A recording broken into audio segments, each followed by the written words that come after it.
Ethiopia was never colonized. Ethiopia is the first country in Africa to be colonized by religion. Among the Oromos, they will tell you that the Solomonic dynasty, or the myth of Solomon and Sheba, it is a myth based on fornication and theft.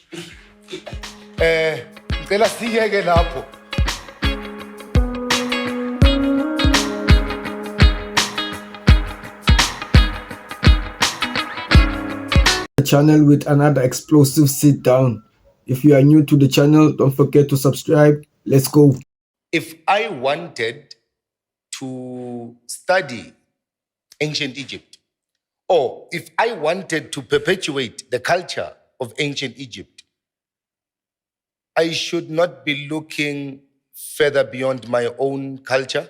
Yes. As an African Bantu. Yes. Most of the Bantu groups that we have, and even the Nilotes, like the Maasai. The Maasai, they tell you that they come from Kaila. Kaila is the original version of the corruption of Kaila is Cairo, which is the city in Egypt. The Bafokeng, the Barolong, they point you to ancient Kemet that were pointing to the north. But also some of the cultures of Egypt that are still left documented, you see that the hieroglyphics, you don't find any difference from the hieroglyphics to the ancient Bantu script, which is picture writing, Demotic, Hieratic, the Meru script, which is basically the only script that up to so far the Europeans have not managed yet to decipher that particular script. So all of these things come from ancient Kemet. It had different institutions of preservation of knowledge, whether it's Karnak, is Thebes, is Heliopolis, or On, or the city of the sun. All right, no, give thanks. Basically, one to interpret Kemet and to overstand Kemet, one must go look to Africa beyond Ethiopia and Egypt. Now, where God happy dwells. Now, the beginning of the Nile is in the Great Lakes region. The source of the Nile is Lualaba in the Congo, coming from the ancient Bukongo Empire. So the people who went on to build Kemet were coming from the heartland of Africa, which the Kemetians referred to that area as the spirit land, or Taneta in the Greek terminologies that they are used, or Turaya Moya, according to how Mkulu Credo Mutwa referred to it, Turaya Moya, the place of the spirit. Ancient Egyptians stated that we come from the beginning of the Nile. We come from the foothills of the mountain that is Lualaba, Central Congo. Whatever is presented to the world as Egyptian or Kemetic culture is an attempt by Western society to interpret African cultures in their diverse traditions.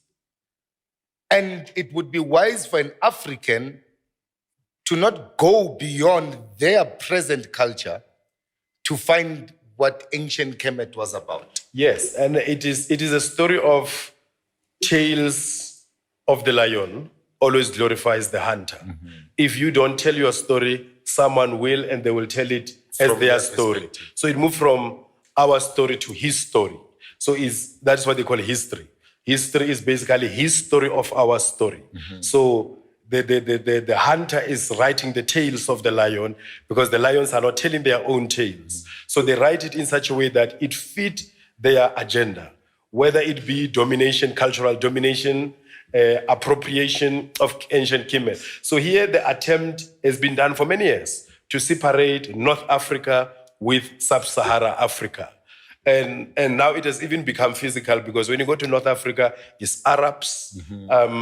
It is presented as is a different culture that is practiced in Egypt from what was practiced by the ancient Egyptians. Egypt is just another country in Africa. There is nothing African about Egypt. Everything there is not African. All which men call God is mind. The universe is mental. So what is called the universal consciousness or the cosmic consciousness, or what we call Mudimu.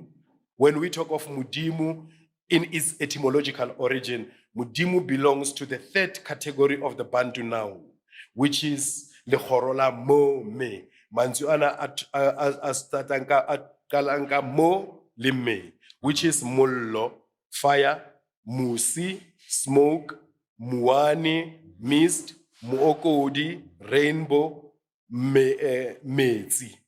These are natural forces. It is within that category that Mudimu belongs to, into natural forces, and these forces have no plurality. So when you say Badimu, you don't talk about the plurality of Mudimu. Mudimu hauna bunzi. So it is the all, and there's nothing that exists outside of the all. So the all is what we then bring it home again. As we said, we are going to use these concepts that are being recorded in European concepts, ideas and terminologies as the principles or the hermetic laws. We're going to use serona sa rona ka rona go di tlhalosa. We're going to use our way. In Ethiopia, you'll hear Ethiopia was never colonized, the only country that was never colonized. And a lot of Rastafarian brethren will tell you this. Yes, a lot of people regard religion as not a colonial. Ethiopia was never colonized. Ethiopia is the first country in Africa to be colonized by religion.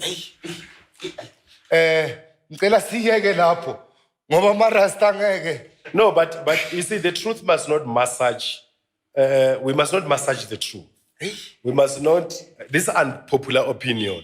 This is not your contemporary opinion. Is that when it is written in the Kebra when the Queen of Sheba visited Solomon, she said in the conversation with Solomon, she said, "I worship the sun.